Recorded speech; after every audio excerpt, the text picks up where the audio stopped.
The General's Haunted House, Chonburi. Have you ever been to the seaside in Chonburi and seen an old house standing by the cliff? A house overlooking the endless ocean, but no one dares go near it after sunset.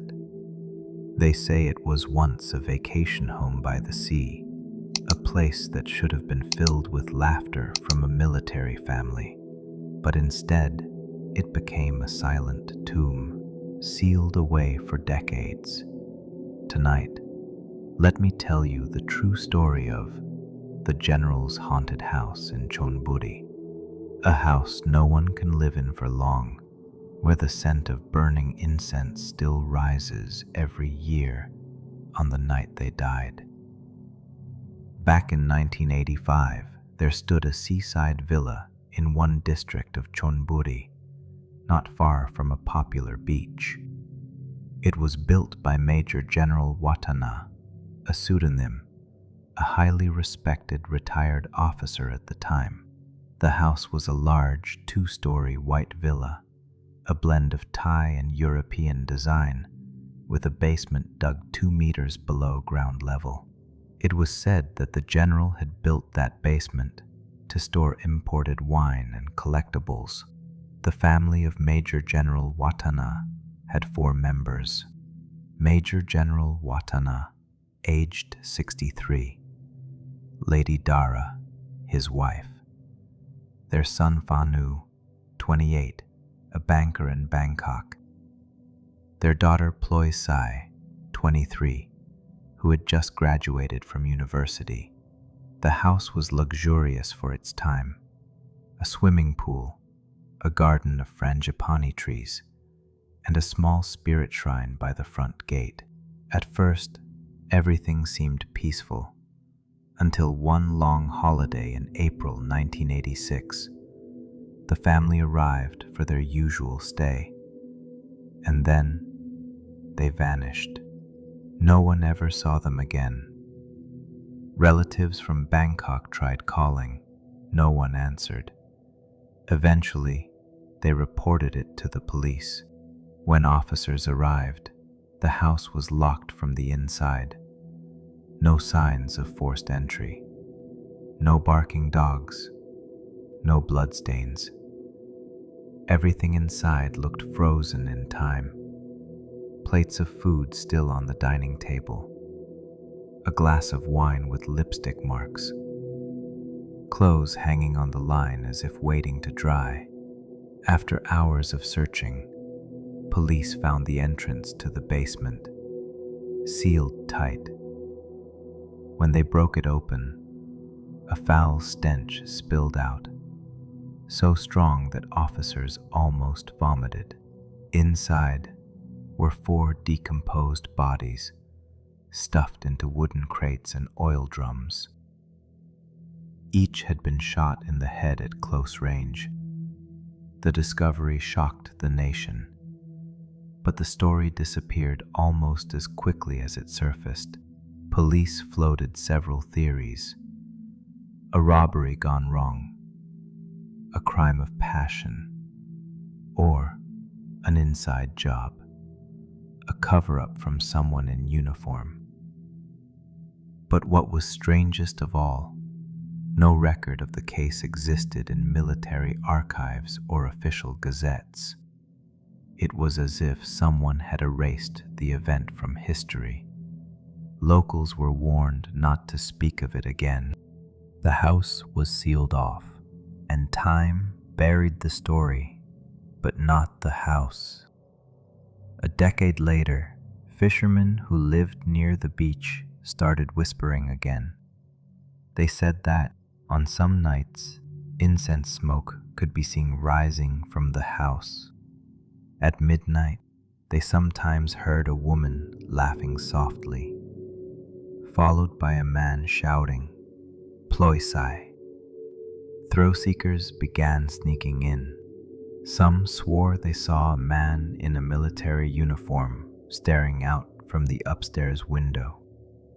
Others saw bloody footprints trailing from the living room to the basement door. But everyone who went in said the same thing. The smell of incense was strongest down in the basement, even though no one had lit any. The house still stands today, abandoned for over 30 years. New owners came and went, none lasting more than 3 months. At night, neighbors hear voices inside, furniture moving, glasses clinking. One explorer found an old family photo still sitting on the dining table, with a wilted frangipani laid before it. Under the table, a dark stain of dried blood that no one could scrub off. A local elderly woman once said, "One full moon night, I woke up to the smell of incense.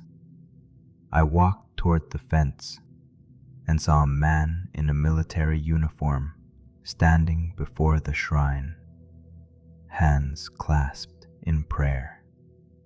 I called out, 'Uncle, what are you doing here so late?' He turned around slowly, and I saw. He had no eyes, just 2 black holes, like someone had shot through them." Years later, a retired police officer told local media, "It's true. The case was real. It was covered up because the victims were high-ranking. It was about money, corruption, a conflict among officers. They killed the family and hid the bodies in the basement. Someone later tried to perform a ritual. That's why 4 incense sticks were found beside each body. To this day, every April 28th, a faint light can be seen glowing inside the house. Some say they see shadows seated at the dining table. Others hear a man's voice say softly, "Ploysai, like the incense for your father, my dear." Now, let me tell you what happened decades later, through the eyes of one man who actually went inside. My name is Private Kongphop, aged 22. I was stationed at a military base near Sattahip, Chonburi. It was the rainy season, July 2022. One evening, Captain Sombat walked into the mess hall, holding an assignment order. "You 3, Kongphop, Pai, Udom. Tonight, you'll clean the old villa by the sea, General Watthana's former residence. It's being prepared for inspection tomorrow. Make it spotless." I thought nothing of it, just another abandoned house. But when the name General Watthana's house came up, Udom, standing next to me, turned pale. He whispered, "That place is haunted, man. People died there." I laughed it off. Come on, it's just a story. But deep down, I knew it wasn't just a story. We drove a military jeep there in the late afternoon. The house stood on a hill facing the sea. Wind, waves, silence. The white paint had peeled, exposing the rotting wood beneath. The front door bore deep scratches, like someone had tried to claw their way out.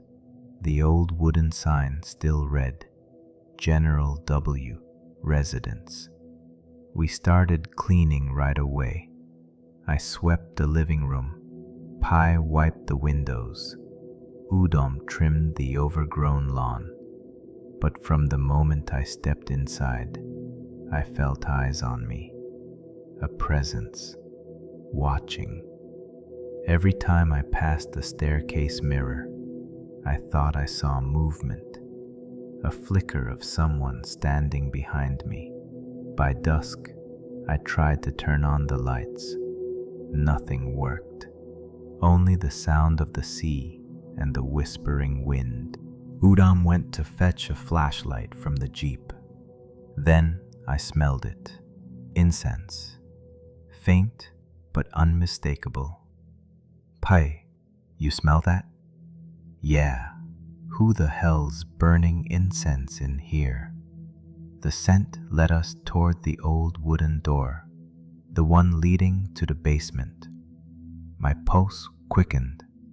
That was where the family had been found. Before I could speak, the mirror behind us reflected 4 figures standing just behind us. Pei spun around. Nothing there. Only the curtains swaying in the sea breeze. When Udam returned, we decided to open the basement. The door was jammed shut. We had to force it. The moment it cracked open, the air changed, a suffocating mix of rot and damp. The beam of my flashlight caught a small room, rusted barrels, scattered incense ash on the floor, and then blood, dark, dried, streaked along the wall. In the flashlight's glow, words appeared scrawled in faded red. Still here. Then a whisper right beside my ear.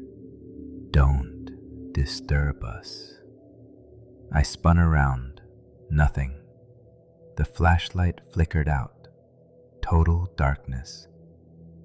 We bolted up the stairs, hearts pounding. Outside, thunder crashed. Rain poured.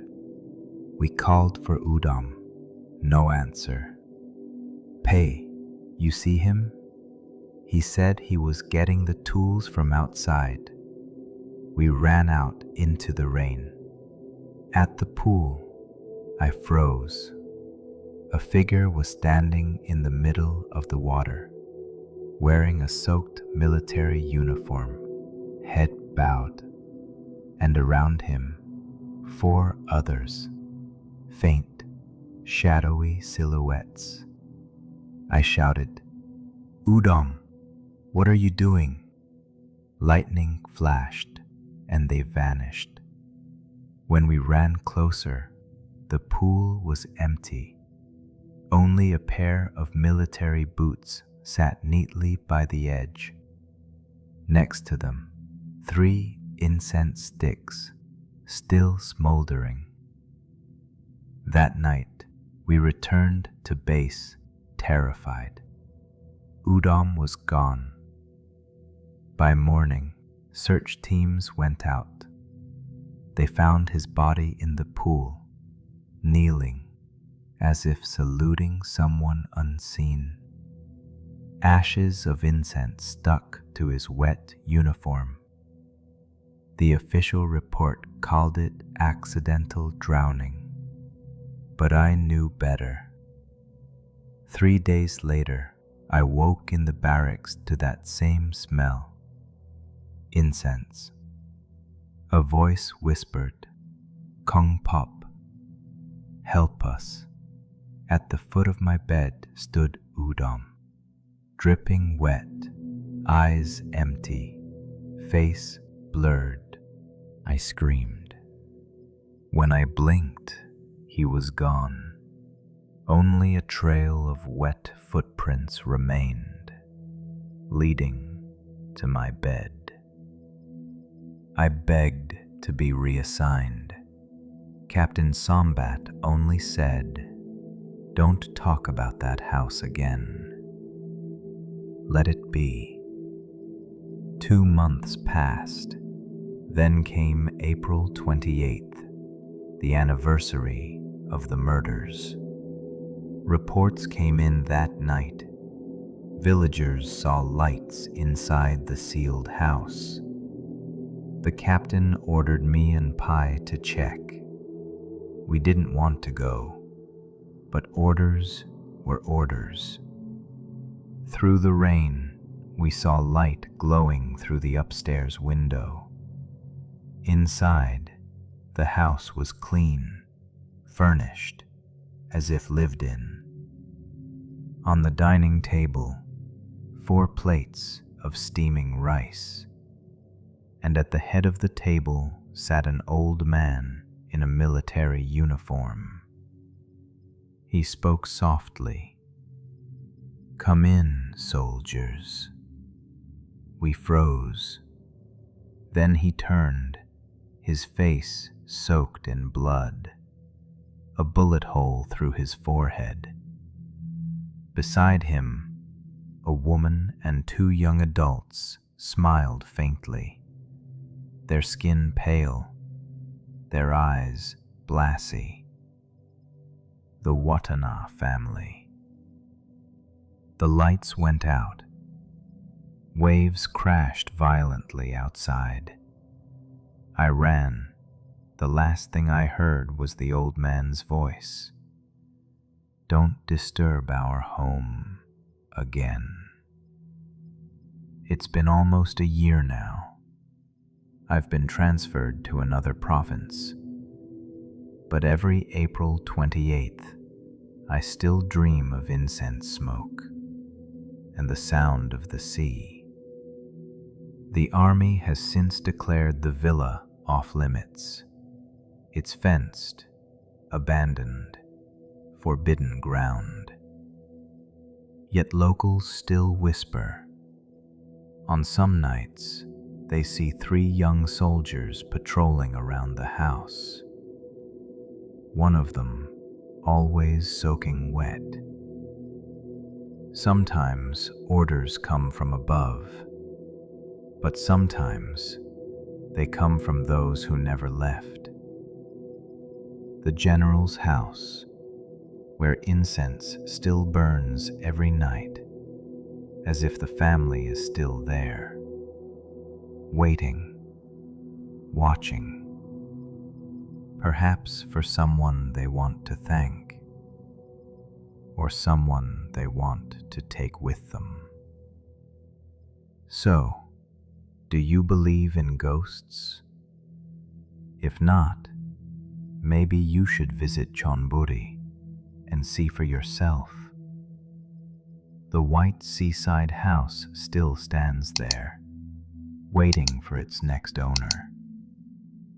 And if someone offers you a seaside villa at a very good price, would you dare become the next owner of the general's house?